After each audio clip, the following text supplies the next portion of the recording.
Saya mau ngaji tentang ayat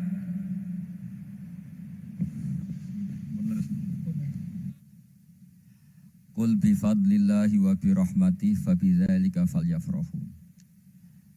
Ajarkan Muhammad atau katakan Muhammad pada umatmu, sebaiknya atau seharusnya mereka hanya gembira dengan melihat fadlnya Allah dan rahmatnya Allah. Ini harus kita pahami mulai dari konstruksi yang paling pokok, yaitu akidah. Dua, ahwal. Ahwal itu satu, perilaku sosial.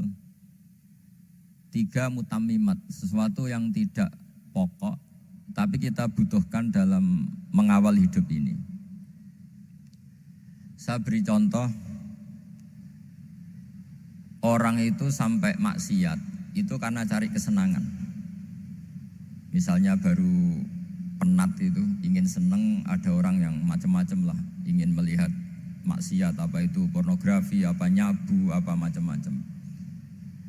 Itu sebetulnya agama punya konsep yang luar biasa, yaitu seharusnya seseorang itu gembira dengan ketaatan. Lalu pertanyaannya, caranya gembira gimana? Gembira itu mudah.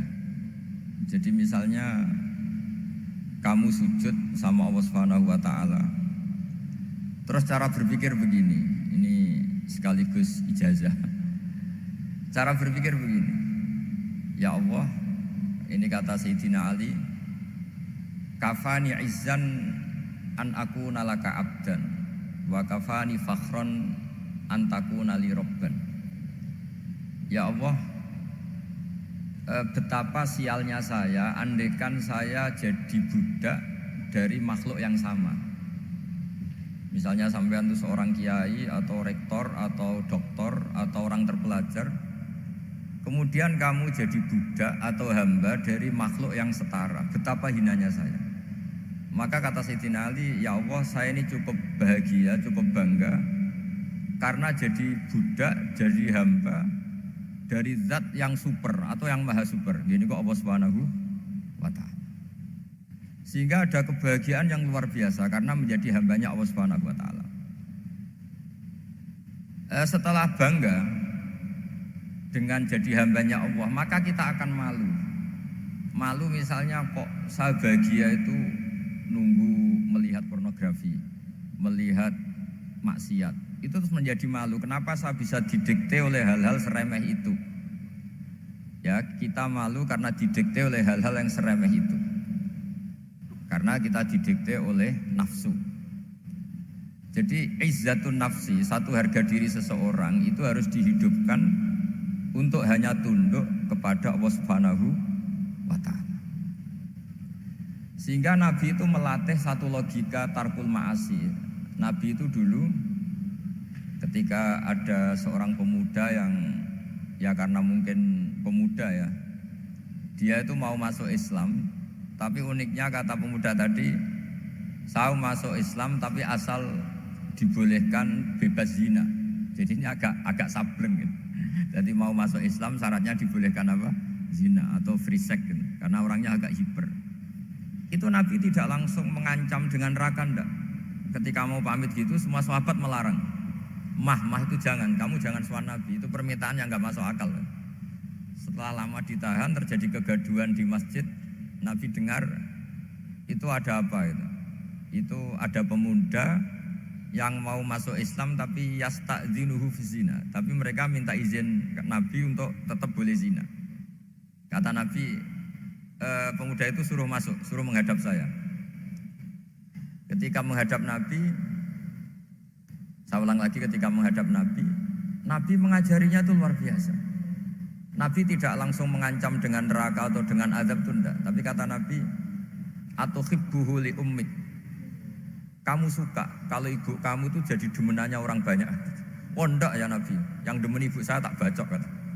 Karena ini ya agak preman, di mana-mana orang nakal agak preman. Terus atuhibbuhu li bintik. Kamu suka kalau putri kamu ya digitukan orang-orang. Oh ya enggak Nabi, yang gitukan putri saya tak bacok. Atuhibbuhu li kholatik. Kamu suka kalau bulik kamu digitukan. Atuhibbuhu li ammatik. Kamu suka kalau saudara bapak kamu digitukan. Nabi itu mengeset ya. cara sekarang itu cuci otak mungkin. Nabi itu meluruskan otaknya anak muda itu betapa buruknya zina. Cara bahasa Arab ditakbih. Betapa buruknya zina. Kamu suka kalau korbannya ibu kamu, putri kamu, bude kamu, bule kamu.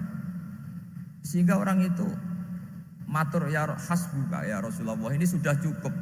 Saya tidak pernah melihat sesuatu seburuk zina. Jadi fa'alqallahu fi qalbihi bughdha zina. Kemudian Allah meletakkan di hatinya, menanamkan benci zina. Sehingga akhirnya pemuda tadi menjadi iffah, menjadi menghindari zina. Artinya begini ya, ini mungkin yang lolos dari para kita sebagai dai, kita tidak belajar banyak tarbiyahnya Rasulullah Shallallahu Alaihi Wasallam. Jadi kalau kita benci maksiat itu jangan hanya ditahdzir, ditakutkan neraka, itu enggak. Jangan hanya itu, tapi di logika. Ini Pak, Oh, sama iya. kurang dekat.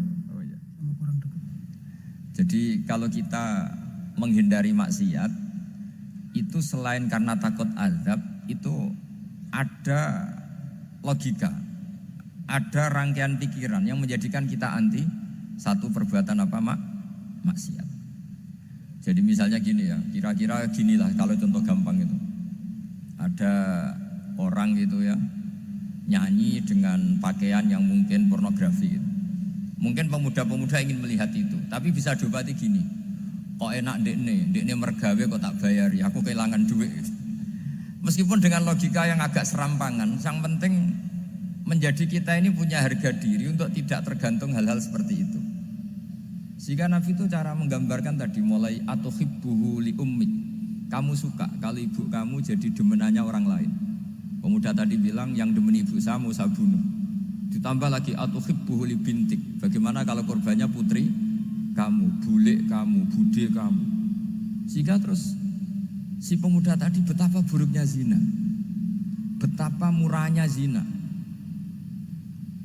Akhirnya pemuda tadi alqawwa fi qalbi bughdha zina. Terus kemudian pemuda tadi itu sangat membenci dengan apa? Perzinahan. Nah, pikiran-pikiran seperti ini harus kita tanamkan.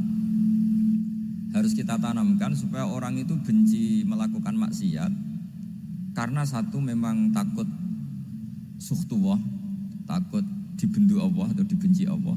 Dua, memang logika kita mengarahkan tidak maksiat. Nah, ini yang terkait Unisula yang nangani kedokteran, nangani medis. Sesuatu yang dilarang Allah itu pasti madhar. Maka untuk melarang seseorang bergantung sama narkoba misalnya atau hal-hal yang bahaya pada fisik, itu satu tentu bagi ahlullah, tentu karena takut Allah. Tapi banyak masyarakat yang memang benar-benar bisa meninggalkan narkoba karena efek buruknya narkoba, efek buruknya apa? Ganja. Itu kita tanamkan sedemikian rupa bahwa itu mengakibatkan sakau, mengakibatkan tidak sadarkan diri, mengakibatkan kebangkrutan ekonomi, macam-macam. Sehingga mereka benar-benar benci sama yang namanya narkoba. Jadi di antara manhajul Quran itu kalau mentakbih, memburuk-burukkan maksiat itu mesti dikritik innahu kana fahisyah, innahu kana fahisyata wa makta wa sa'a sabila, innahu kana fahisyata wa sa'a sabila, diulang beberapa kali. Sehingga dibutuhkan kecakapan untuk menganggap satu hal yang buruk itu fahisyah, sesuatu yang enggak rasional, sesuatu yang tidak positif, sesuatu yang pasti berdampak negatif. Sehingga kalau misalnya tadi dibacakan oleh qari kuntum khaira ummatin ukhrijat linnasi ta'muruna bil ma'ruf wa tanhauna 'anil munkar. Untuk berhenti dari kemungkaran itu satu takbihun litil kal mungkar atau litil kal mungkarat, bahwa mungkarat itu kita cap, kita stigmasi bahwa itu buruk sekali. Seperti Nabi mengajarkan pemuda tadi, masa kamu suka ibu kamu digitukin lelaki lain, putri kamu, bule kamu, bude kamu, sehingga orang ini pikirannya termindset betapa buruknya zina. Sama seperti kita sukses memindset betapa buruknya narkoba, betapa buruknya bahan-bahan terlarang.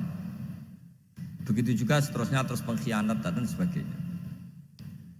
Tapi problem manusia adalah dia itu akan mencari kebahagiaan atau kesenangan sesaat. Maka caranya gimana? Keinginan senang lewat maksiat ini dilawan dengan nyaman dengan taat. Saya ulang lagi, nyaman dengan taat. Sehingga ulama dulu punya kalimatul munajat, artinya kalimat hubungan pribadi sama Allah yang menjadikan orang itu nyaman. Dan ini yang diajarkan kitab-kitab tasawuf. Kitab tasawuf itu sukses mengajarkan melihat alam raya ini semuanya nyaman, termasuk yang mengecewakan. Itu dianggap nyaman. Saya berkali-kali mengajarkan ilmu ini karena ini musalsal ila Rasulillah sallallahu alaihi wasallam. Itu pernah suatu saat Imam Ahmad itu dipanggil sama tetangganya, anak muda. Tentu Imam Ahmad ini orang yang sangat soleh, sangat waroi, sangat tunduk sama perintahnya Allah dan Rasul. Pemuda tadi manggil, ya Ahmad, datang ke rumah saya. Imam Ahmad datang. Setelah sampai ke pemuda tadi, sudah pulang lagi, saya tidak butuh kamu. Pulang lagi. Setelah sampai rumah dipanggil lagi, ya Ahmad, datang lagi. Datang lagi. Oh, saya tidak jadi butuh, pulang lagi. Sampai 3 kali. Dan itu perangai ekspresi Imam Ahmad itu atau ulama lain yang sesoleh beliau itu nyaman, indah. Beliau tetap senyum-senyum nyaman itu. Beliau tidak tersinggung, tidak terprovokasi, pokoknya tidak tersinggung, kelihatan nyaman. Lama-lama pemuda ini terus tanya, ya Ahmad, kamu saya perlakukan seperti ini kok tidak tersinggung? Kamu senyum-senyum saja, happy-happy saja. Jawabnya Imam Ahmad itu unik. Wahai pemuda, saya kamu panggil itu senang sekali. Karena kata Nabi, kalau kamu iman dengan Allah dan Rasul, maka hormatilah tetangga. Jadi saya senang. Karena nuruti perintah Allah untuk menghormati tetangga. Jadi tidak ada urusannya dengan kamu. Kagetnya kayak apa? Jadi dipanggil tetangga ya senang karena melakukan perintahnya Allah dan Rasul, yaitu ikramul jar, fal yukrim jarahu. Disuruh pulang, kamu ingin saya pulang, ya saya pulang. Disuruh datang, ya saya datang. Jadi saya tidak tersinggung, saya tidak ada urusan dengan kamu. Urusan saya dengan Allah Subhanahu wa ta'ala. Itu kalau bapak-bapak istrinya ngomel terus sabar itu ya bagus. Saya tidak punya urusan. Kalau kamu terprovokasi oleh istri, berarti kamu didikte oleh makhluk. Masa seorang rektor didikte makhluk? Kan tidak keren. Apalagi seorang habib didikte makhluk, kan tidak keren.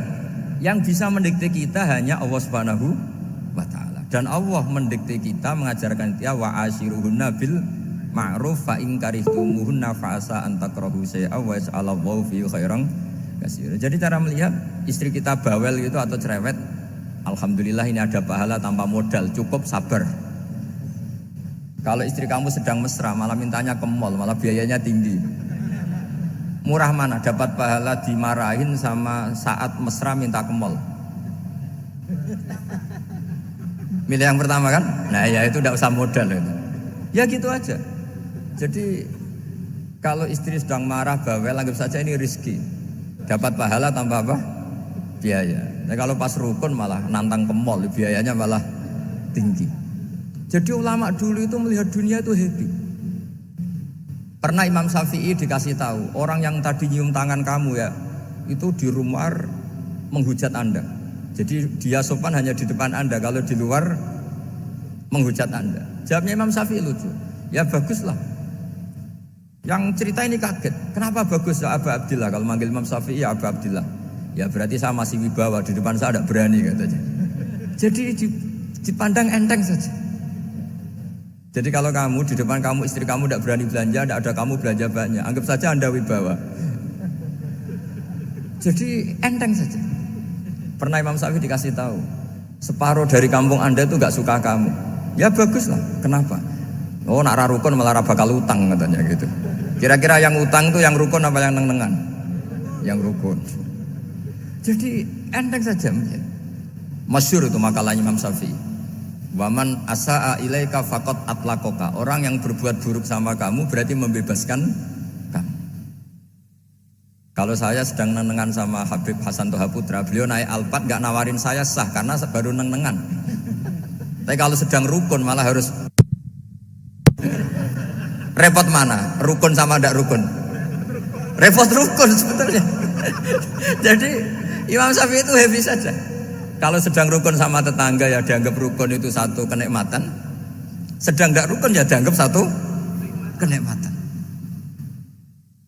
Jadi orang dulu itu serilek itu melihat dunia. Kalau kita kan enggak, ego. Wah saya ini suami kok dimarahin istri.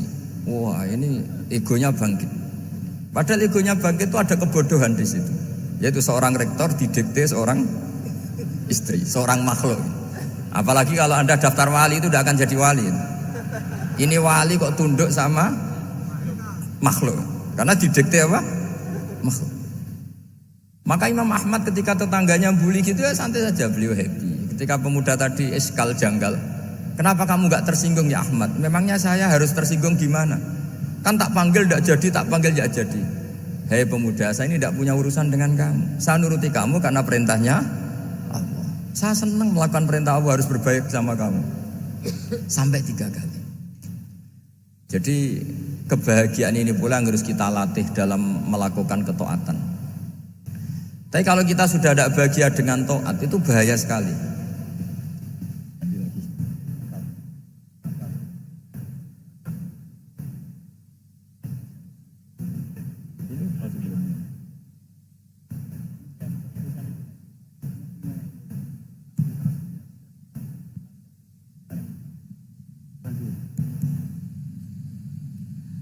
Harus gini Bang prosedurnya.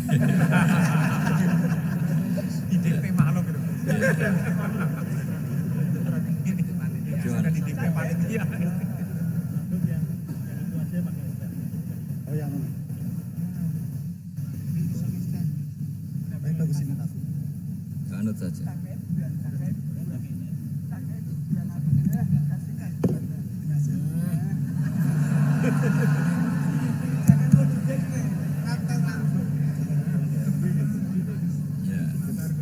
Sudah, ini sudah bisa.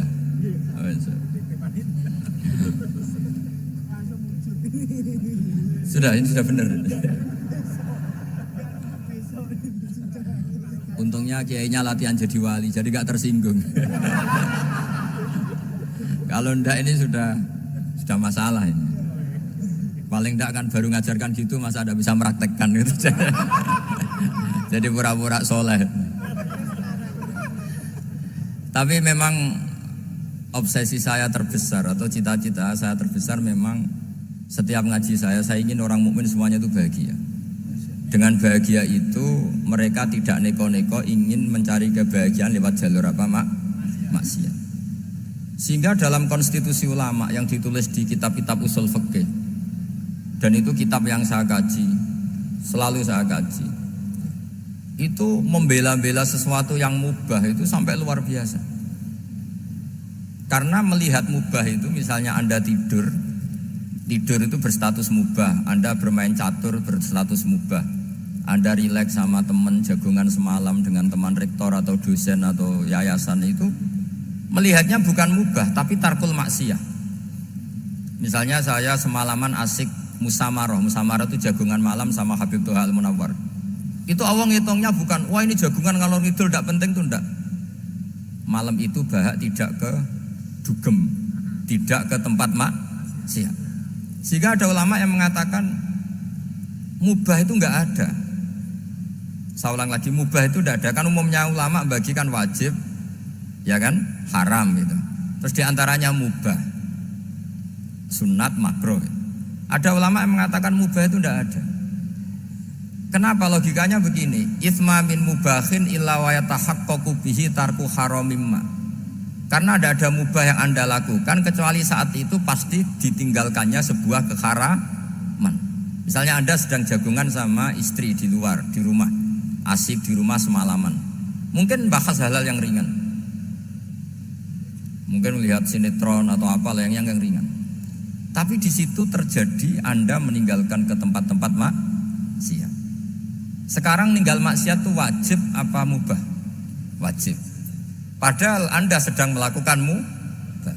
Nah itu dicatat oleh Allah itu tarkul haram, meninggalkan keharaman. Jika masyhur dalam cerita wali-wali itu, Abu Yazid yang seperti itu ibadahnya pernah tanya, ya Allah lalu yang makomnya orang seperti saya siapa? Karena beliau semalaman ibadah terus. Sama Allah dijawab, ya yang tidur di pinggir kamu itu. Abu Yazid, "Loh kok bisa ya Allah? Dia kan tidur terus." Ya kan dia tidur berarti meninggalkan keharaman. Ngomong sing potongan tukang maksiat itu apik turu apik melek kira-kira gitu. Apik turu. Timbang sama nak melek pola wis turu ae kira-kira gitu. Jadi enggak usah dipaksa tahajud, dipaksa qiyamul lail itu. Iya kalau qiyamul lail. Kalau dapat informasi, ke sini ikut saya terus katut kan repot. Jadi perlawanan terhadap maksiat itu sebetulnya gampang dalam Islam karena tadi nggak ada sesuatu yang mubah kecuali saat dilakukan berakibat meninggalkan keharaman. Mudah sekali. Jika banyak orang jadi wali itu karena melakukan mubah. Itu ada orang jadi wali itu karena sering makan. Ya makan biasa itu. Karena ketika makan, ya Allah, betapa doifnya saya. Katanya saya presiden, katanya saya rektor, saya kiai. Ternyata kalau nggak makan tuh lemes. Apa hebatnya makhluk yang bergantung makhluk yang lain, yaitu makanan. Nah karena seperti itu terus dia al-laja ilallah, terus dia sungkeman ning Allah. Betapa lemahnya saya. Sebab itu ketika Quran mengkritik dengan tanda kutip kemungkinan Tuhannya Isa bin Maryam, itu ngeritiknya sederhana Quran itu. Mal masih ibnu Maryam illa rasul qad khalas min qablihir rusul wa ummuhu siddiqah kana yaqulanit ta'am. Isa itu tidak Tuhan, wong dia makan itu. Kamu kebayang enggak misalnya punya Tuhan, wah tadi Tuhan mampir ke rumah saya, dia lemes. Setelah tak kasih makan sehat lagi gitu. Itu kan enggak kebayang gitu. Tapi Tuhan marung di rumah saya, lemes tak gratisin, kayaknya enggak punya uang gitu. Setelah makan, wah gairah lagi. Kebayang nggak punya Tuhan seperti itu. Sehingga Quran kalau gojlok sederhana, karena yakulanit to'am. Sehingga wali-wali itu kalau makan tuh sadar lemahnya dirinya, betapa dirinya tergantung makanan. Sesuatu yang tergantung itu artinya tidak hebat, tidak Tuhan. Jadi untuk menjadi wali, untuk menjadi dapat ridhonya Allah itu sebenarnya sederhana. Termasuk ada cara jadi wali yang agak kacau, tapi ini ya benar, asal niatnya benar. Misalnya Unisula besar, ya kurang besar lagi. Kita sudah punya uang, kurang banyak uang lagi. Itu Nabi Ayub, itu kan seorang nabi. Pernah diuji Allah, ini ada di Sahih Bukhari. Nanti kamu tanya, hadisnya sahih enggak? Ini ada di Sahih Bukhari. Kadang orang kota itu aneh, enggak ahli hadis tapi tanya, sahih enggak? Padahal andekan dibodoni sahih, ya ngandel saja. Jadi kadang ya aneh. Enggak tahu kok tanya itu. Itu Nabi Ayub itu sudah kaya, pas itu sudah kaya. Bukan cerita yang masih miskin, memang sudah kaya. Beliau di kamar dihinggapin satu belalang dari emas. Setelah belalang itu dikejar, ternyata yang jenis itu banyak, semuanya dari emas. Ngambil sana sini, ini yang kesak ini dipenuhin, saku ini dipenuhin, sampai banyak. Sama Allah digojlok, kamu itu nabi saya. Kenapa kamu mengumpulkan harta sebanyak itu? Kamu itu nabi saya kok rakus? Jawabannya Nabi Ayub unik. Ya Allah, siapa yang bisa kenyang dari rahmatmu? Ya, jadi kalau kamu punya uang 1 miliar, kok ingin 1 miliar 100, ingin 1 miliar 200, itu cara ngitung bukan uang. Ya Allah, siapa yang bisa kenyang dari rahmatmu? Karena rahmat Allah tidak terbatas. Sudah Gusti, tenang saja. Meskipun saya gini, rahmat Anda tidak akan habis. Sehingga waroi ada ilmunya, tomak juga ada ilmunya, termasuk ragus itu juga ada ilmunya. Misalnya begini, ini contoh ragus yang ada ilmunya begini. Ini saya beri contoh. Mungkin yang boleh niru orang-orang soleh, kalau nggak soleh jangan. Imam Syafi'i ini cerita nyata. Imam Syafi'i itu dulu ketika ngaji masih muda itu nggak suka sama guru yang kaya. Kebetulan dia punya guru miskin terus. Namanya Sufyan As-Tsauri, itu miskinnya Masya Allah. Sufyan bin Uyainah juga miskin. Jadi dia miskin, punya guru miskin terus. Sehingga idolanya ya sama guru-guru yang miskin. Suatu saat guru-guru ini menyarankan dia ngaji Imam Malik. Imam Malik itu kaya raya. Itu babutnya Imam Malik kalau diinjek itu mata kakinya tidak kelihatan saking halusnya. Kalah Indonesia kalah. Itu Imam Malik tuh gaya. Kalau ngaji di kursi tinggi terus pakai bukhur itu, pakai jubah Arab yang mahal. Pokoknya mewah kali Imam Malik. Terus dia mulai ini kiai kok kaya. Kemudian setelah beliau alim tanya, Saya harus ngaji siapa setelah ilmu jenengan habis kira-kira gitu. Kata Imam Malik, sudah kamu tidak usah perlu ngaji saya, kamu sudah alim alama. Terus Imam Malik datang ke Baki. Zaman itu Baki itu semacam kayak rentalan ya, semacam Grab lah kalau dulu. Mana kafilah yang mau ke Irak? Gitu. Ya sudah terus. Oh kita mau ke Irak. Ini antar ke Muhammad bin Hasan As-Syaibani. Itu dibiayai sama Imam Malik. Grabnya ya dibayarin, itu kafilahnya itu ya dibayarin. Imam Syafi'i disangoni surrotan min dhahabin. Jadi satu kepes uang dikasihkan. Itu pernah tak hitung semurah-murahnya itu sekitar 60 juta. Imam Syafi'i mulai mikir, kiai yang saya kritik lomo, sing kiai miskin tak puji, gak pernah ngamal kan, tentu orang miskin kan. Setelah datang ke Muhammad bin Hasan As-Syaibani, beliau itu pakar usul fikih, muridnya Abu Hanifah. Beliau al-usuli, pakar usul fikih. Itu Muhammad bin Hasan As-Syaibani itu kalau ngitung emas, itu di ruang tamu. Uangnya miliaran, emasnya banyak. Dari kota ini dipindah ke kota ini, emas kalau ngitung di ruang tamu. Bukan di kamar, di ruang tamu. Imam Syafi'i tambah kaget. Imam Malik kayak gitu sudah saya soal, malah ini kaya raya. Setelah Imam Syafi'i kelihatan kaget, digojlek sama Muhammad bin Hasan As-Syaibani karena beliau senior. Ata'jabu min hadza, kamu aneh melihat ini? Iya. Kenapa? Ulama kok kaya raya. Terus kata Muhammad bin Hasan, ya sudah, uang ini tak kasihkan orang-orang fasik, binti gue demenan, gue nyabu, gue macam-macam. Oh jangan, nanti dipakai maksiat. Pun jenengan mawon sing suka. Semenjak itu Imam Syafi'i rubah mindset.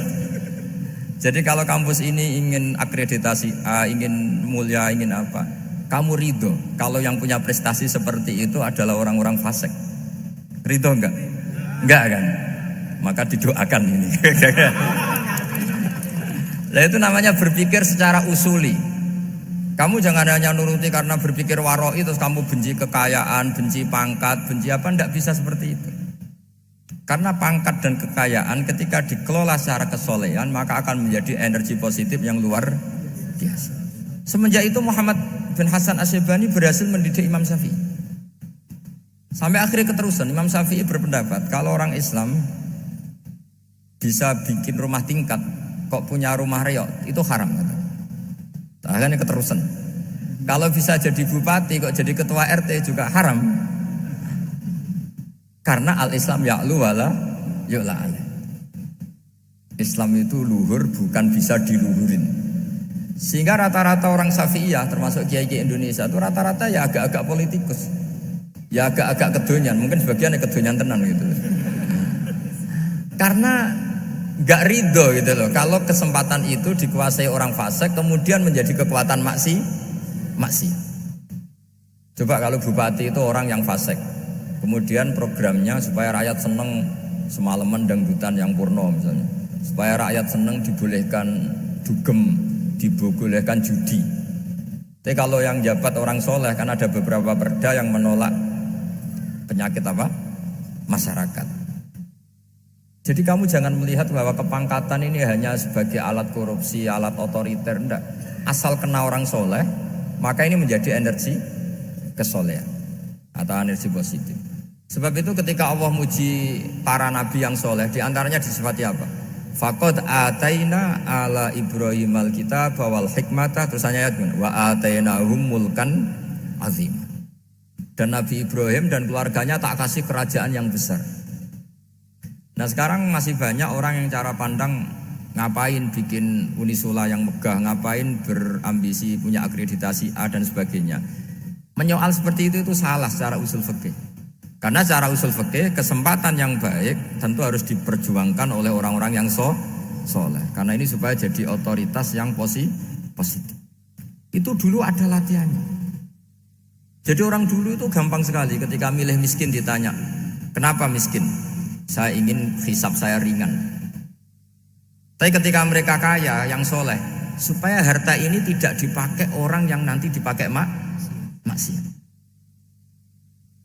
Kita misalnya orang soleh kok mau pangkat, karena kita ada ridho kepangkatan itu dipegang orang maksiat, kemudian menjadi energi maksiat. Begitu juga seterusnya.